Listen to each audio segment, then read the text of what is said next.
এত লোক যে ক্যান্সার, এত কিডনির রুগী, লিভারের সমস্যা, আলসার, আজ থেকে 50-70 বছর আগে আপনি বাবা মা দাদা দাদিদের কাছে শোনেন, এত লোক কিন্তু অসুস্থ ছিল না। ছিল?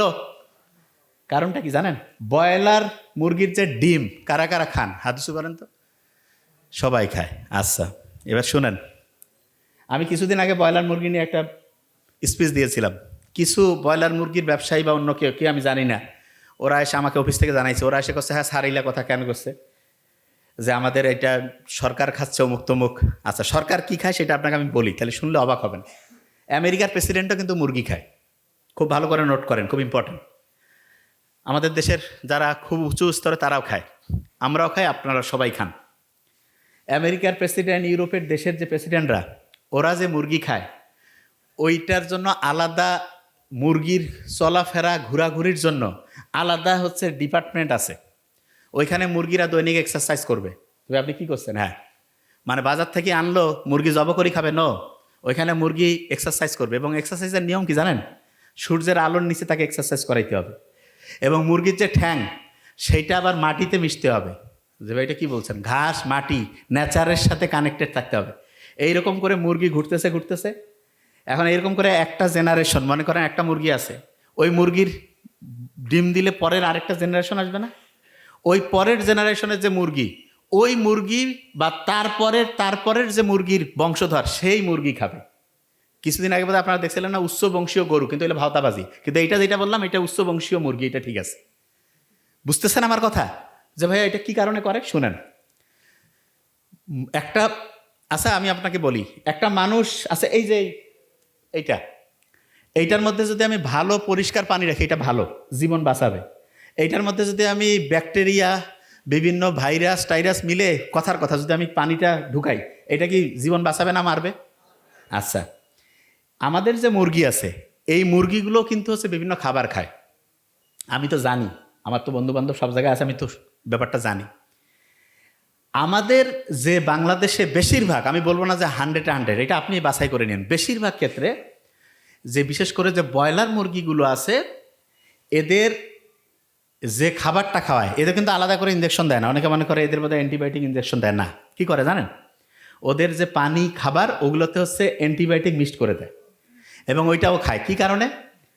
অ্যান্টিবায়োটিক দিলে আগে, মানে রোগ হওয়ার আগে অ্যান্টিবায়োটিক দিল, এবং এতে যেটা হয়, ওই জিনিসটা আবার আমরা খাই, এবং খাওয়ার পরে আমাদের শরীরে অ্যান্টিবায়োটিক ঠিকভাবে, ওই ব্যাকটেরিয়া বা আমাদের কোনো শরীরে যদি জীবাণু ঢুকে, তার সাথে ফাইট করার জন্য যে অ্যান্টিবায়োটিক, সেইটা তখন ঠিকভাবে কাজ করে না।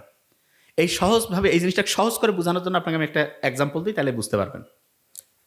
অ্যান্টিবায়োটিক রেজিস্ট্যান্সকে অনেকে বুঝে না, যে ভাই এটা জিনিসটা কি। এটা খুব ইম্পর্টেন্ট, শুনেন মন দিয়ে, তাহলে বুঝবেন। ধরেন আপনি একটা বাড়ির মালিক, আপনি আপনার একজন কর্মচারীকে বলছেন যে আগামীকালকে তুমি আসো, এসে তুমি কাজ করো। সে আসলো, আসার পরে আপনি বললেন যে দেখো তো কোনো কাজ আছে? ও দেখে কোনো কাজ নাই। বললো যে কোনো কাজ নেই, আমাকে ডাকছেন, আচ্ছা ঠিক আছে চলে যাও। গেল। 3 দিন পরে আবার বলছেন যে একটু আসো তো। আসার আগে সে বলল যে আমাকে কয় দিনের জন্য কাজ দিবেন? বলছে তোমাকে 7 দিনের জন্য কাজ দিব। ও এসে 2 দিন কাজ করছে, করার পরে আপনি দেখতেছেন কাজ টাজ নাই, ও বলতে তুমি চলে যাও, 7 দিন লাগবে না, 2 দিন, 2 দিনের টাকা নিয়ে চলে যাও।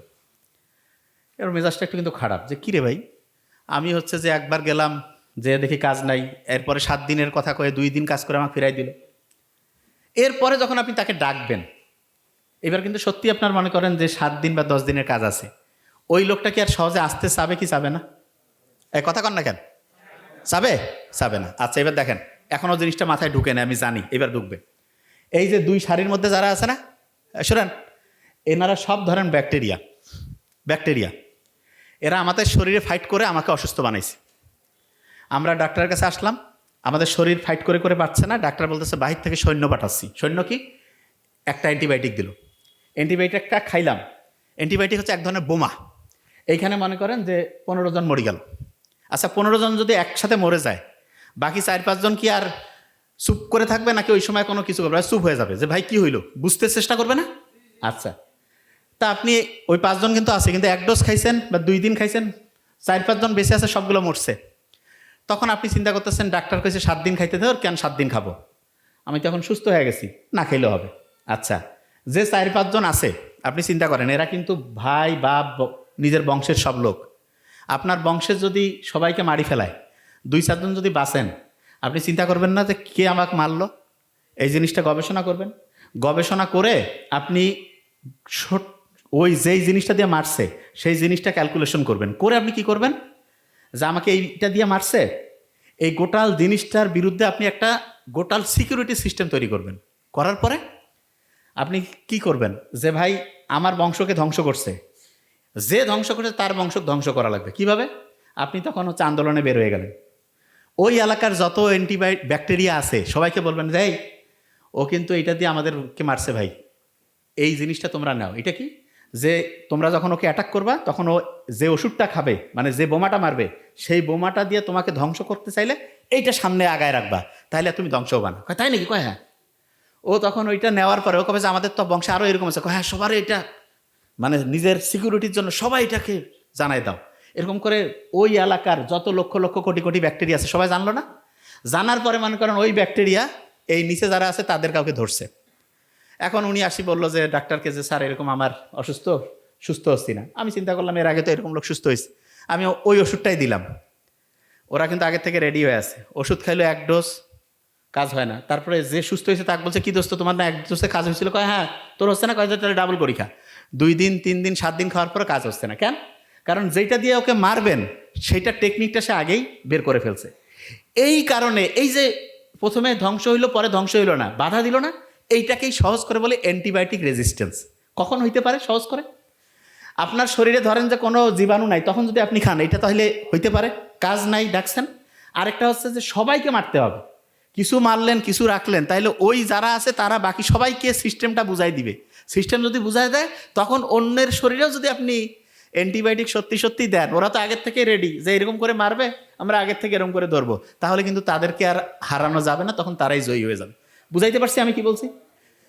এই যে বেগম খালেদা জিয়া যে মারা গেল, ওনার ফুসফুসের মধ্যে একটা ছত্রাক ফাঙ্গাল ইনফেকশন হয়েছিল, ওইটাকে যে অ্যান্টিবায়োটিক দিয়ে মারবে এরকম কোনো অ্যান্টিবায়োটিক কাজ করতেছিল না।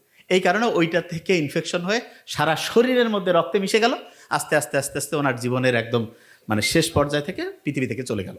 এটা বুঝাইতে পারছি? আচ্ছা, যে জায়গায় আমি ছিলাম, এই যে ব্রয়লার মুরগি এগুলো 28-30 দিনে বড় করে, বাসায় যদি আপনি নিজে পুষে খান কোনো সমস্যা নেই, কিন্তু বাজার থেকে যেগুলো খাওয়া এগুলো ক্যাডমিয়াম, লেড, সীসা, এগুলো এত ক্ষতিকর, শরীরের রক্তের মধ্যে বিষ মিশায় দেয়। রক্তের মধ্যে যদি বিষ মিশায় দেয়, আপনি চিন্তা করেন তো আপনার রক্ত কি ঠিকভাবে কাজ করবে? আপনার রক্ত কি ঠিকভাবে ফাইট করতে পারবে রোগের বিরুদ্ধে? আস্তে আস্তে আপনি মৃত্যুর দিকে আগায় যাবেন। ডিম যেটা আছে, ডিমের ক্ষেত্রে আমি আপনাকে বলি, সব সময় চেষ্টা করবেন দেশি মুরগি, দেশি হাঁস, এগুলোর ডিম খাইতে, এগুলো। অথবা যদি আপনি নিজে বাসায় পেলে খেতে পারেন, বাসায় পুষতেছেন, ওগুলো থেকে সবচেয়ে ভালো হবে। আচ্ছা, যে জায়গায় আমি ছিলাম, এত লোক যে ক্যান্সার, এত কিডনির রুগী, লিভারের সমস্যা, আলসার, আজ থেকে 50-70 বছর আগে আপনি বাবা মা দাদা দাদিদের কাছে শোনেন, এত লোক কিন্তু অসুস্থ ছিল না। ছিল? কারণটা কি জানেন? 1 নাম্বার কারণ হচ্ছে খাবার। কি বলেন তো? খাবার। আপনি বাসায় যে এই সবজিটাও খাচ্ছেন, দেখা যাচ্ছে স্প্রে করে নিয়ে আসলো কীটনাশক। মাছ যেটা আছে সেইটার মধ্যে হচ্ছে দেখা যাচ্ছে যে কীটনাশক, মানে ওই মাছের মধ্যেও কিন্তু সে মিক্সড করে দিচ্ছে একটা ক্ষতিকর কেমিক্যাল, সেইটা আপনি খেয়ে ফেলতেছেন। তারপরে আপনি যে চাল আছে, চালের মধ্যে ইউরিয়া মিশাচ্ছে। বাজারের যত পচা খাবার আছে সবগুলোর মধ্যে কোনো না কোনো কেমিক্যাল। তাহলে এটা আপনার শরীর কি ভালো করবে না খারাপ করবে? হ্যাঁ, খারাপ করবে। আচ্ছা, তাহলে এগুলো থেকে বাঁচার বুদ্ধিটা কি? সবচেয়ে ভালো বুদ্ধি যেটা আমি মনে করি সেটা কি বলি? 1 নাম্বার যেটা করতে পারলে সবচেয়ে ভালো, টাকা একটু বেশি হোক, অল্প খাই, সবসময় দেশি এবং ইমানদার ব্যবসায়ী যারা কোনো ভেজাল মিশায় না তাদের কাছ থেকে খায়। আর অনেক ব্যবসায়ী জানেও না যে এত ক্ষতি। এটা যদি আমরা করতে পারি, আস্তে আস্তে দেখা যাবে যে আমাদের শরীরে জীবাণু ঢুকবে না, বেশি দিন বাঁচবো সুস্থভাবে, অনেক লম্বা সময় ভালোভাবে থাকতে পারবো। আচ্ছা, যে জায়গা থেকে আমি বের করছিলাম, যখন দিনের মধ্যে ভিটামিন ডি আমাদের ঠিকভাবে কাজ করতে পারে তখন তো আমি খুব ভালো, ওই যে রাতে ঘুম হইলো, দেখা গেল টেনশন থেকে বাঁচলাম।